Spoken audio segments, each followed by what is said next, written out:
శ్రీమాత్రే నమః శ్రీ గురుభ్యో నమః. తదుపరి తులారాశి. తులారాశి వారికి సంబంధించి జూన్ నెలలో విశేషమైనటువంటి సత్ఫలితాలు పొందుతారు. జూన్ నెల ప్రారంభం నుంచి చూసుకుంటే ప్రథమార్థము ద్వితీయార్థము చాలా విశేషంగా ఉంది. ఎప్పటి నుండో ఎదురు చూస్తున్నటువంటి రోజులు వీరికి కనిపిస్తాయి. ఎక్స్పెక్ట్ చేయనటువంటి కాస్త బిజీగా ఉంటారు. వీరు తీసుకునే నిర్ణయాలు, చేసేటువంటి పనులు చాలా ప్రతిష్టాత్మకంగా ఉంటాయి. ముఖ్యంగా విద్యార్థులు, గృహిణులు, అలాగే ఉద్యోగస్తులు ఎవరైతే ఉన్నారో వారందరూ కూడా చాలా ఆలోచించి నిర్ణయాలు తీసుకుంటారు. సినీ రాజకీయ రంగాల్లో ఉన్నటువంటి వారికి ఏదైనా ప్రతిష్టాత్మకమైనటువంటి ప్రాజెక్టులో చేరేటువంటి అవకాశం ఉంటుంది. అలాగే ఎవరైతే వృద్ధాప్యంలో ఉండి పిల్లల దగ్గర లేకుండా ఉంటారో వారు చాలా ఆహ్లాదంగా ఉంటారు. అప్పటి వరకు వారు ఉన్నటువంటి ఒంటరితనం అంతా కూడా కోల్పోయి చాలా ఉల్లాసంగా, ఉత్సాహంగా కూడా కనిపిస్తూ ఉంటారు. ముఖ్యంగా చూసుకున్నట్టయితే ఈ రాశిలో ఉన్నటువంటి వారికి ఈ యొక్క జూన్ నెలలో ఉన్నటువంటి స్కందషష్ఠి సమయంలో కానీ, నిర్జల ఏకాదశి సమయంలో కానీ వీలైనంత వరకు ఏదైనా ప్రత్యేక హోమాలు చేసుకోవడం చాలా మంచిది.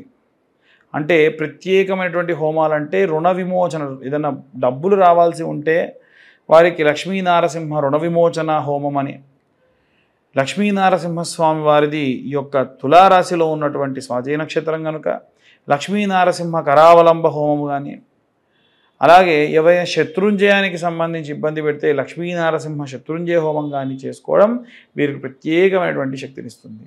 అలాగే తులారాశి వారికి గతంలో ఉన్నటువంటి మానసికమైనటువంటి ఆందోళన, స్ట్రెస్ ఇవన్నీ కూడా తగ్గి ప్రశాంతంగా ఉంటారు. కంగారు పడాల్సిన అవసరం లేదు.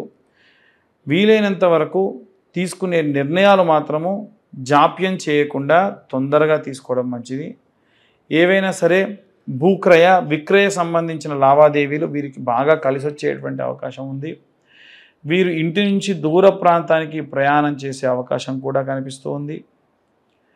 స్త్రీలలో తులారాశి వారికి సంబంధించి స్త్రీలు ఎవరైతే ఉంటారో ఏదైనా సర్జరీ, ఏదైనా సరే ఆపరేషన్స్ ప్లాన్ చేసి ఉంటే కనుక ఇది మంచి సమయం అని చెప్పొచ్చు. తొందరగా ఎటువంటి ఇబ్బంది లేకుండా పూర్తవుతుంది. అలాగే ఈ రాశిలో ఉన్నటువంటి వారికి ప్రత్యేకంగా ఈ నెలలో అన్ని వర్గాల వారికి సంబంధించి వీరు కొబ్బరి నూనె, ఆముదము కలిపి దీపారాధన చేయడం చాలా మంచిది. అవి కూడా తెల్లటి ఒత్తులతో దీపారాధన చేయడం మంచిది. వీరు ప్రతినిత్యము కూడా లక్ష్మీనారసింహ గాయత్రి చదువుకోవడం చాలా మంచిది. వజ్రదంష్టాయ విద్మహే తీష్ఠతంకృష్టాయ ధీమహి తన్నో నారసింహ ప్రచోదయాత్ అన్న మంత్రం చదవడం చాలా విశేష సత్ఫలితాలు వీరు పొందవచ్చు. ఇక ఇవన్నీ కూడా గోచారరీత్యా చెప్పేటువంటి విషయములు మాత్రమే. పూర్తిగా మీ జాతకం విశ్లేషణతో కావాలి అంటే కింద ఉన్న నెంబర్కి కాల్ చేసి మీ పేరు, మీ date of birth, time, place అన్నీ కూడా పంపించండి. పూర్తిగా మీ జాతకం విశ్లేషణతో తెలుసుకోండి. ఈ జాతకానికి సంబంధించి 60 నుండి 70 పేజీల్లో మీకు అందించడం జరుగుతుంది. ఈ 2025 సంవత్సరంలో కేవలం 2,025 రూపాయలు మాత్రమే ఛార్జ్ చేయడం కూడా జరుగుతుంది. ఇక అన్ని వర్గాల వారికి సంబంధించి ఎలాంటి రెమెడీస్ తీసుకోవాలి, ఎలాంటి మంత్రపఠనం చేయాలనే విషయాన్ని ఇప్పుడు మనం తెలుసుకుందాం. మనం ఇప్పటి వరకు కూడా విద్యార్థులకి, అలాగే గృహిణులకి, అలాగే ఈ ఉద్యోగస్తులకి, వ్యాపారస్తులకు సంబంధించి ఎలా ఉండబోతుందనే విషయాన్ని తెలుసుకుందాం. ముఖ్యంగా జూన్ నెల మనకి ఎంతో విశేషమైనటువంటిది. జూన్ నెలలో జూన్ 1వ తారీఖు స్కందషష్ఠి, అలాగే 3వ తారీఖు వచ్చేసి మనకు ధూమావతి అమ్మవారి యొక్క జయంతి, 6వ తారీఖు నిర్జల ఏకాదశి, దాంతోపాటుగా గాయత్రి మాత యొక్క జయంతి కూడా. కాబట్టి విశేషమైనటువంటి ఈ నెలలో మనము ఏ దేవతారాధన ఏ విధంగా చేసుకోవాలనే విషయాన్ని ఇప్పుడు చూసుకున్నట్టయితే ఇంట్లో ఉండేటువంటి గృహిణులు నెలంతా కూడా వీలైతే వారికి మెన్సెస్ ప్రాబ్లం ఉన్న రోజులు తప్ప మిగిలిన రోజులలో ధూమావతి అమ్మవారికి కానీ గాయత్రి మాతకి కానీ అంటే మీరు గాయత్రి మంత్రం చదవాలని కాదు, కానీ అలా అమ్మవారికి సంబంధించి శ్లోకం ఉంటుంది. ఆ గాయత్రి మాత యొక్క శ్లోకాన్ని చదువుకున్న విశేషమైనటువంటి సత్ఫలితాలు పొందుతారు. అలాగే ఈ రాశిలో ఉన్నటువంటి వారనే కాకుండా ద్వాదశ రాశుల వారు కూడా ఇంట్లో ఒకరికి ఇబ్బంది ఉంటే మిగిలిన వారికి కూడా ఇబ్బందే. కనుక మనం చూసుకున్నట్టయితే ఈ ద్వాదశ రాశులలో కూడా అర్ధాష్టమ శని దోష ప్రభావం వలన మిథున రాశి వారు, అష్టమ శని దోషం వలన తులారాశి వారు, అలాగే ఏలిన నాటి శని ప్రభావం వలన ఉన్నటువంటి మకర, కుంభ, మీన ఇప్పుడు వచ్చేటువంటి రోజులలో మేషరాశి వారికి ఇబ్బంది ఉంది. అంటే ఉన్న 12 రాశులలో 6 రాశుల వారికి కూడా ఈ యొక్క శనిగ్రహం వలన వచ్చేటువంటి కాస్త ఇబ్బందులు ఉన్నాయి. కనుక వచ్చేటువంటి ప్రతి ఒక్క శనికి సంబంధించిన రోజుని కూడా పురస్కరించుకొని విశేషమైనటువంటి పూజా జాగ్రత్తలు చేసుకోవడం మంచిది. ఈ నెల ప్రారంభానికంటే ముందే మనకు అమావాస్య అంటే వైశాఖ అమావాస్య నాడు విశేషంగా శని జయంతి ఉంది. ఆ రోజున తిల తైల అభిషేకములు కూడా ఆచరించడం ఎంతో ఎంతో శ్రేష్టము.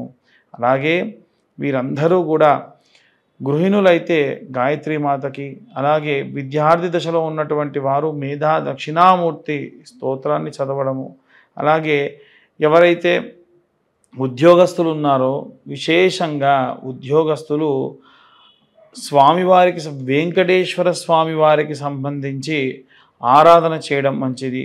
వ్యాపారస్తులందరూ కూడా మహాలక్ష్మి, మహాకాళి, మహాసరస్వతి అమ్మవార్లను ఈ నెలంతా కూడా అర్చించడం, పూజించడం విశేష సత్ఫలితాలు పొందుతారు. అలాగే మనకి ఎవరైతే సినిమా రాజకీయ రంగాల్లో ఉన్నటువంటి వారు ఉంటారో వీలైనంత వరకు కూడా డైమండ్ రింగ్ని ధరించడం ఈ నెలలో వారికి విశేషమైన సత్ఫలితాలు పొందే అవకాశం కనిపిస్తుంది. అలాగే ఎవరైతే ఈ యొక్క రైతులు, చేతి వృత్తులు, కుల వృత్తులు చేసేటువంటి వారు ఎవరైతే ఉన్నారో వారు విశేష సత్ఫలితాలు పొందవచ్చు. భూమిని నమ్ముకొని పూజ చేస్తున్నారు కాబట్టి స్కందాషష్ఠి అంటే జూన్ 1వ తారీఖు నాడు వీలైతే కాస్త కందులు తీసుకొని మీ యొక్క భూమి సాగు జరుగుతున్న పొలం 4 మూలలా కూడా కందులు వేయడం వల్ల విశేష సత్ఫలితాలు పొందే అవకాశం ఉంది. అలాగే ఎవరైతే చేతి వృత్తులు, కులవృత్తులు చేస్తూ ఉంటారో వారి కులదేవతారాధన మరువకుండా, మానకుండా పూజాధికృతులు ఆచరించడం మంచిది. అలాగే ఎవరైతే విదేశాలకు ప్రయాణం అవుతూ ఉన్నారో ఆ విదేశాలకు వెళ్ళేటువంటి వాళ్ళు ప్రసన్న మహాకాళి దేవాలయంలో కుంకుమార్చన గావించి ఆ కుంకుమ వారితో అందుకొని వెళ్ళడం విశేష సత్ఫలితాలు పొందే అవకాశం ఉంది. కోర్టు గొడవలు, చికాకుల్లో ఉన్నటువంటి వారు చండీ హోమాన్ని ఆచరించడం ఎంతో మంచి సత్ఫలితాన్ని పొందుతారు. అలాగే ఎవరైతే ఈ యొక్క వేరే రాష్ట్రానికి లేదా వేరే ప్రాంతానికి వెళ్ళిపోయి అక్కడ స్థిర నివాసం ఏర్పరచుకోవాలి అనుకుంటూ ఉన్నారో వారు కూడా ఆరోగ్యానికి సంబంధించి అశ్రద్ధ చేయకుండా ప్రయాణాలు కావించడం మంచిది. పిల్లలు దగ్గర లేకుండా వృద్ధాప్యంలో ఉన్నటువంటి వారు కూడా వీలైనంత వరకు నిత్యము కాలభైరవాష్టకాన్ని చదవడం మంచి సత్ఫలితాలు పొందేటువంటి అవకాశం ఉంది. ఇవన్నీ కూడా గోచార రీత్యా చెప్పేటువంటి విషయములు మాత్రమే. పూర్తిగా మీ జాతకం విశ్లేషణతో మీకు తెలుసుకోవాలి అనుకుంటే మీ పేరు, date of birth, time, place కింద ఉన్న నెంబర్కి వాట్సాప్ చేయండి. పూర్తిగా జాతకం విశ్లేషణతో మీరు తెలుసుకోవచ్చు. ఇవన్నీ కూడా గోచార రీత్యా చెప్పేటువంటి విషయములు మాత్రమే. మాకు డేట్ ఆఫ్ బర్త్ టైం తెలియదండి అనుకున్న వారు నిర్మోహమాటంగా గోచార రీత్యా మేము చెప్పే రెమెడీస్ పాటిస్తే సరిపోతుంది. ఎవరైనా మీ డేట్ ఆఫ్ బర్త్ టైం తెలియకుండా చెబుతామని ప్రయత్నించినా నమ్మకండి, అది కరెక్ట్ కాదు.